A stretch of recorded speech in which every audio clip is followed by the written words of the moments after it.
안녕하세요. 구남식 목사입니다. 오늘 전해드릴 말씀은 마태복음 6장 10절입니다. 나라가 임하시오며 뜻이 하늘에서 이루어진 것 같이 땅에서도 이루어지이다. 조지 트루시라는 명상가는 말하길 인간이 가진 가장 위대한 지식은 하나님의 뜻을 아는 거며 인간이 행할 수 있는 가장 위대한 업적은 하나님의 뜻을 행하는 것이다. 그랬어요. 지금부터 몇 가지 사례를 들겠는데 이건 우리가 흔히 하나님의 뜻이라고 믿고 주장하면서 우리가 알든지 모르든지 삶 속에서 실수하는 일들입니다. 혹시 난 어디에 속하는가 보세요. 서커스단의 동물 조련사로 명성을 날리던 분이 있었습니다. 이름은 게일이라는 분인데 호랑이나 사자 같은 맹수를 훈련시키는데 천부적인 재질을 가진 사람이었어요. 그는 밀림에서 잡은 맹수들을 불과 몇 개월 만에 채찍 하나만으로 마음껏 조련할 정도로 아주 유명한 조련사였어요. 그런데 게일은 맹수를 조련하는데 실적을 냈습니다. 도무지 의욕이 나질 않는 거예요. 한참 고민하던 그에게 문득 벼룩이 한 마리가 눈에 들어옵니다. 게일은 이 벼룩을 잡으려고 손을 내밀었는데 이 벼룩이 엄청 높이 뛰며 도망가는 걸 보면서 야, 이거다 하고 소리를 지릅니다. 여기에 아이디어를 받아서 맹수 훈련은 그만두고 개미를 잡아 높이 뛰기 훈련을 시켜서 모든 사람들을 놀라게 하겠다. 이렇게 마음을 먹습니다. 그래서 무려 10년 동안 개미를 훈련시키느라고 집안 살림이 풍지박산이 났어요. 하지만 열심히 훈련해서 개미가 1m 높이로 뛸 수 있게 됐습니다. 기쁜 나머지 그는 서커스단에 들어갔고 목이 매지게 소리를 지릅니다. 개미가 뜁니다. 개미가 뜁니다. 이 광경을 지켜보던 서커스 단장과 단원들이 배꼽을 잡고 웃는 거예요. 왜 웃습니까? 이게 놀라운 일 아닌가요? 단장이 말하기를 자네는 쓸데없는 일에 너무 시간을 낭비하는 것 같구만. 개미가 하늘 높이 뛰는 건 신기한 일이면은 틀림없네. 허나 이 넓은 무대에서 개미 한 마리 뛰는 걸 누가 보겠나. 보이지도 않는데 차라리 동네 아이들에게나 보여주게나. 무슨 말입니까? 아무런 가치 없는 걸 향해 아까운 시간 허송세월하지 말라는 거예요. 한 여인이 이스라엘 성지순례를 하고 싶은데 이게 하나님 뜻인지 아닌지 분명한 확신이 없는 거예요. 어느 날 이스라엘 성지순례 광고지를 보니까 그 비행기가 보잉 747 비행기라는 거예요. 그리고는 잠이 들었는데 다음날 아침 일찍 일어나 눈을 떠보니까 눈앞에 있는 디지털 시계가 747 7시 47분을 가리키고 있었다는 겁니다. 세상에 이럴 수가. 아, 내가 성지순례 하는 게 하나님 뜻이로구나. 이런 걸 보고 뭐라 그러냐면 자기 착각이라 그럽니다. 이런 착각 현상은 우리 삶에 수없이 일어나고 있어요. 이럴 때마다 그게 하나님 뜻이라고 주장할 건가요? 나에게 이루어오면 모든 게 하나님의 뜻입니까? 어떤 여중학생에게 전도사님이 야단을 쳤대요. 얘야, 주일날 교회에 올 때 왜 배꼽티를 입고 오니? 주일날을 안 입고 와야지. 그랬더니 여학생이 전도사님에게 항변하면서 하는 말, 전도사님, 성경에도 나와 있잖아요. 나 여호와는 중심을 보느니라. 차라리 모르기라도 한다면 동정이나 가지. 하나님 말씀을 내 멋대로 해석하고 요리하면서 그게 하나님의 뜻이라고 주장하는 사람들이 얼마나 많이 있습니까? 오늘 말씀은 뜻이 하늘에서 이루어진 것 같이 땅에서도 이루어지이다입니다. You will be done on earth as it is in heaven. 셀라마스 호스엔 오라노 카이에피게스. 아버지의 뜻이 하늘에서 이룬 것 같이 땅에서도 이루어지이다. 자, 아버지란 뭘 말하는 걸까? 지난 시간 하늘에 계신 우리 아버지 할 때 하늘이 복수명사로 쓰여졌다 그랬죠? 복수는 오라노이 쓰고 단수는 오라노예요. 그러나 특이한 건 여기선 복수명사로 쓰이는 게 아니라 단수명사로 써 있어요. 그렇다면 여기서 말하는 하늘은 뭘 의미하는 걸까? 그리고 땅은 뭘 뜻하며 또 이루어진다는 건 뭘 말하는 걸까? 마태복음 26장 39절 아버지여 내 뜻대로 마옵시고 아버지 뜻대로 하기를 원하나이다. 나더러 주여 주여 하는 자마다 천국에 들어갈 것이 아니요 다만 하늘에 계신 내 아버지 뜻대로 행하는 자라야 들어가리라. 누구든지 하나님의 뜻대로 하는 자는 내 형제요 자매요 모친이니라. 이 모든 게 주님이 직접 하신 아버지 뜻에 관한 말씀입니다. 또 바울 서신을 보면 주님 말씀하신 아버지의 뜻을 좀 더 구체적으로 표현하는 부분들이 많은데 디모데후서 1장 9절에 우리를 구원하사 거룩하신 소명으로 부르심은 우리의 행위대로 하심이 아니요 오직 자기의 뜻과 영원 전부터 그리스도 예수 안에서 우리에게 주신 은혜대로 하심이라. 이 말씀은 하나님께서 우리를 구원하심이 하나님의 뜻에 근거하셨다는 겁니다.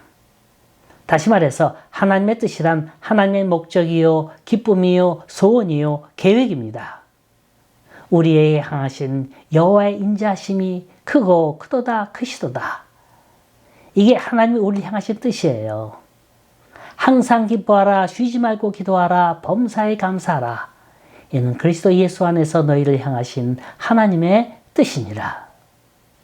이 밖에도 히브리서 6장 17절을 보면 하나님의 뜻은 변하지 않는 것이라 했고 로마서 9장 17절에 보면 누가 그 뜻을 대적하겠느냐 라고 했어요.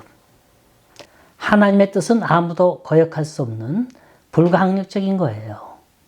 신학자 로버트 러는 말하기를 기도는 인간의 뜻을 하늘에서 관철시키는 게 아니라 하나님의 뜻이 이 땅에서 이루어지게 하는 것이다 라고 했습니다.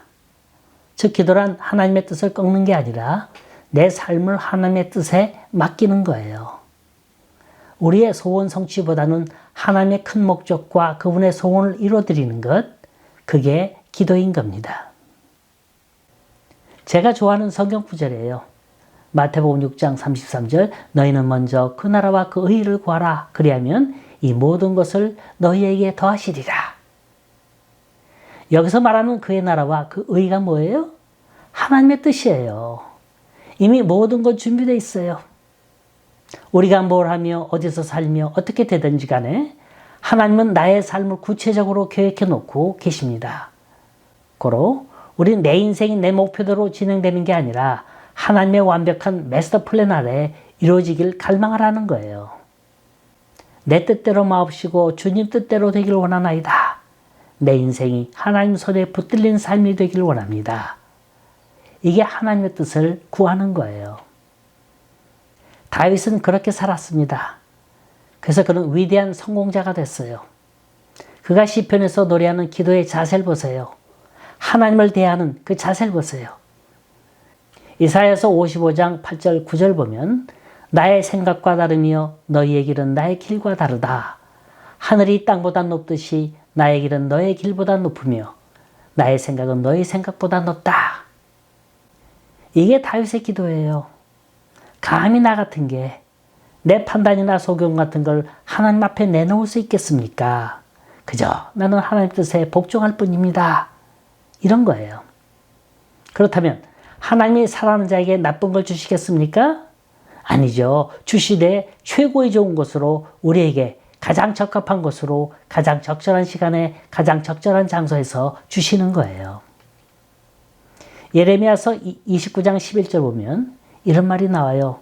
내가 너희를 두고 계획하고 있는 일들은 재앙이 아니라 번영이다. 너희에게 미래에 대한 희망을 주는 것이다. 또 누가복음 11장 11절에서 13절 보면 너희 중에 아비된 자 누가 아들이 생선을 달라 하면 생선 대신에 뱀을 주며 알을 달라 하면 정갈을 주겠느냐. 너희가 악할지라도 좋은 것을 자식에게 줄 줄 알거든 하물며 천부께서 구하는 자에게 성령을 주시지 않겠느냐. 이게 부모 마음이고 하나님 마음이에요. 하나님의 뜻은 언제나 우리의 계획보다 훨씬 좋게 이루어주시는 줄 믿으시기 바랍니다. 고로 넘지 못할 산이 있습니까? 주님께 맡기세요. 넘지 못할 파도 있습니까? 주님께 맡기세요.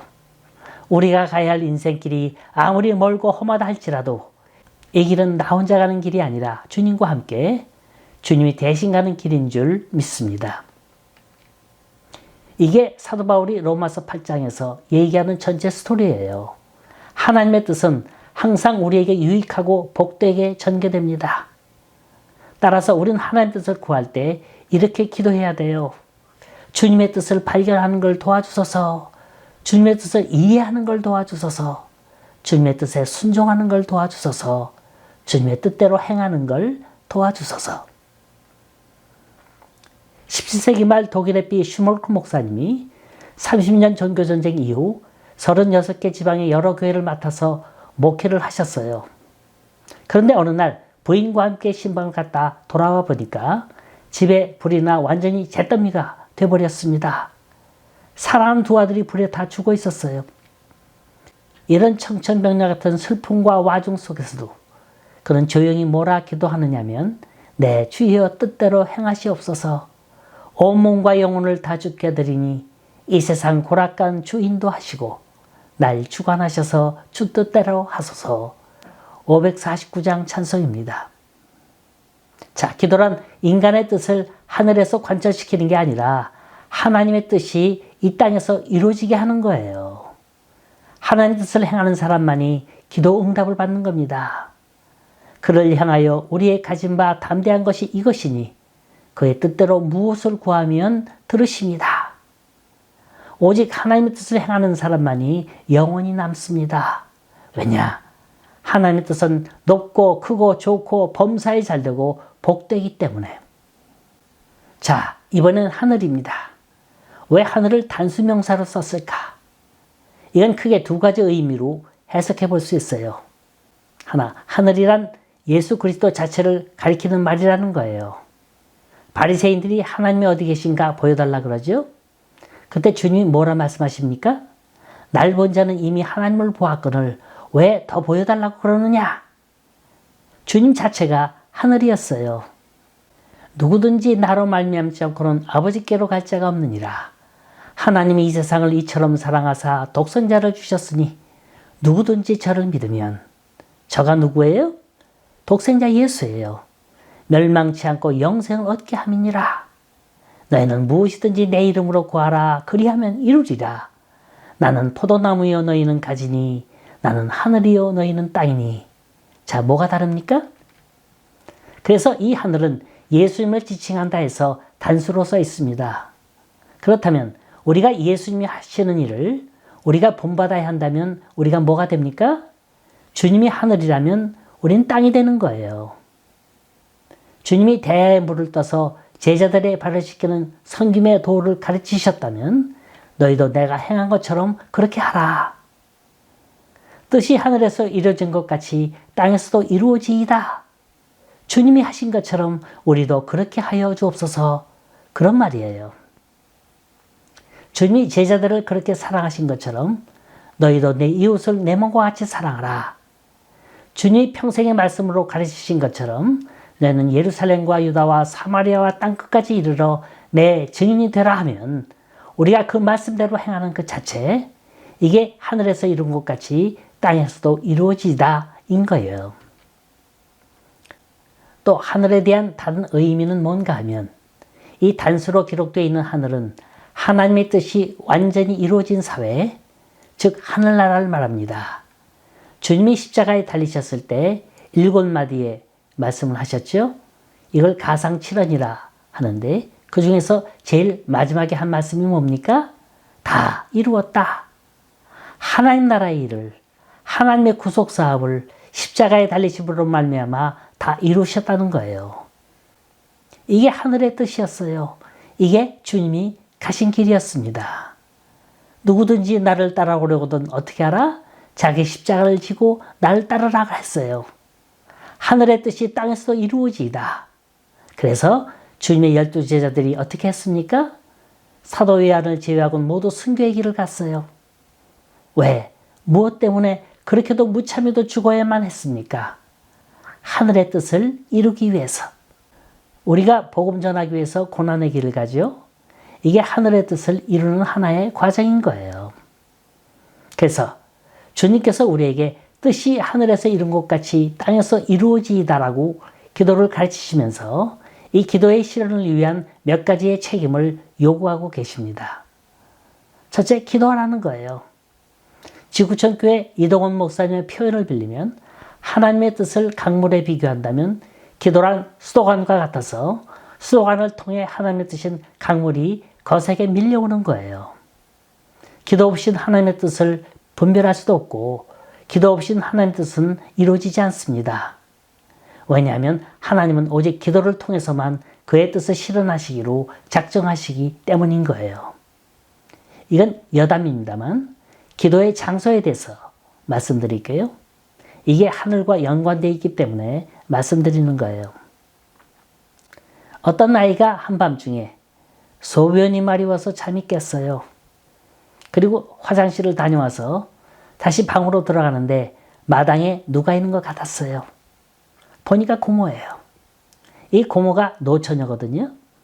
시계를 보니까 밤 12시가 됐는데 글쎄 그 고모가 벤치에 앉아서 두 손으로 턱을 고이면서 하는 말이 애인이 필요하다. 혼자서 중얼거리거든요. 그리고 며칠 지나고 나서 아니나 다를까 고모가 애인을 데리고 왔습니다.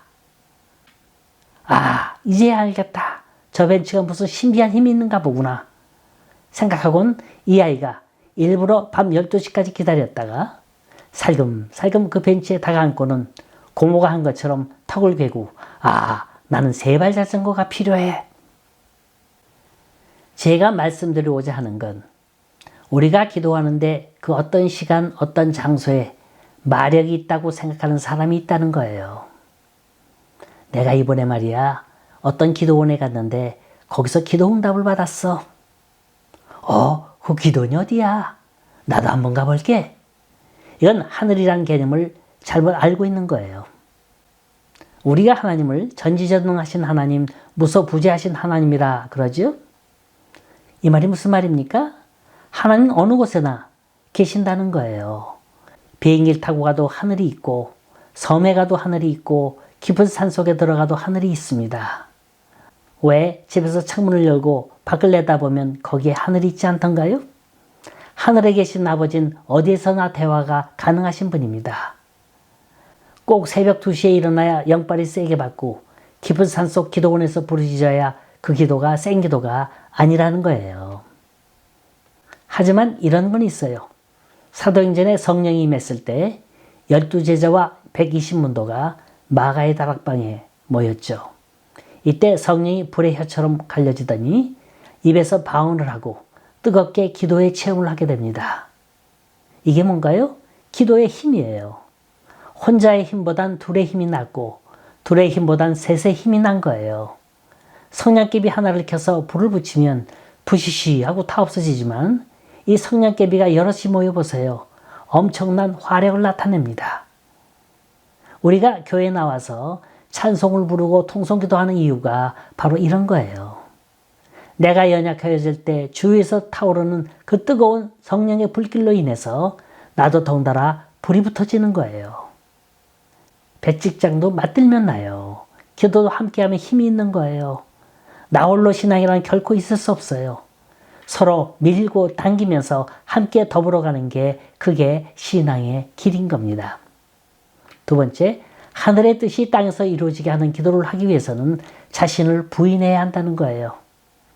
예수님이 변화산에 올라가시기 전 제자들과 대제사장들과 장로들과 서기관들이 모인 앞에서 이런 말씀을 하시죠.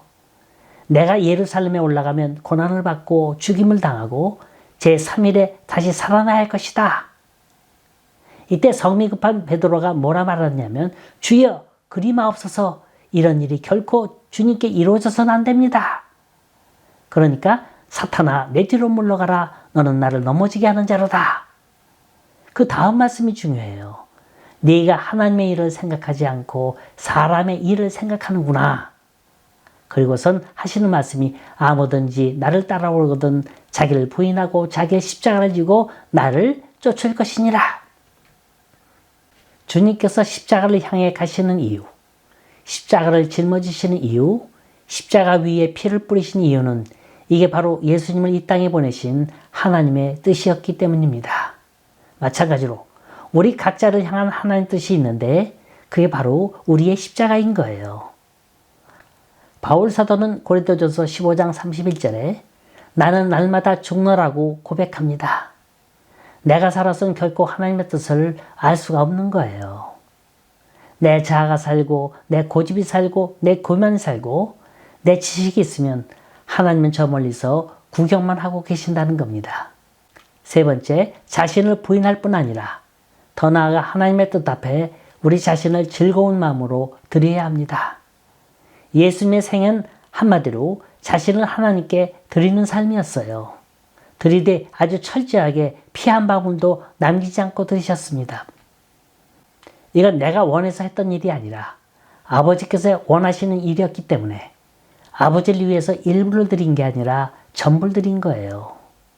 이건 아브라함 신앙이 그랬고 이삭의 신앙이 그랬고 야곱 요셉의 신앙이 그랬어요. 어느 땐 바칠 수 없는 걸 바치라 할 때가 있어요. 우리 생각과 상식으로는 도저히 안 되는 걸 하라고 하실 때가 있습니다. 그런데 그 뜻이 하늘의 뜻인 줄 알고 받아들였다는 거예요. 그리고 믿음으로 승리했다는 겁니다. 하나님의 뜻, 아버지의 뜻, 우리가 어찌 감히 그걸 헤아려 할 수 있겠습니까? 우리가 할 수 있는 가장 겸손한 기도는 뜻이 하늘에서 이룬 것 같이 주님의 뜻이 어디에 있는지 모르지만 주여 순종하겠나이다. 주님의 뜻을 이루소서. 이렇게 순종할 때 하늘의 뜻이 땅에서도 이루어지게 되는 줄 믿습니다. 주님의 뜻을 이루소서. 고요한 중에 기다리니 진흙과 같은 날 빚으사 당신의 형상 만드소서. 우리 모두 하늘의 뜻을 구하며 믿음의 승리 다하시길 간절히 소원합니다.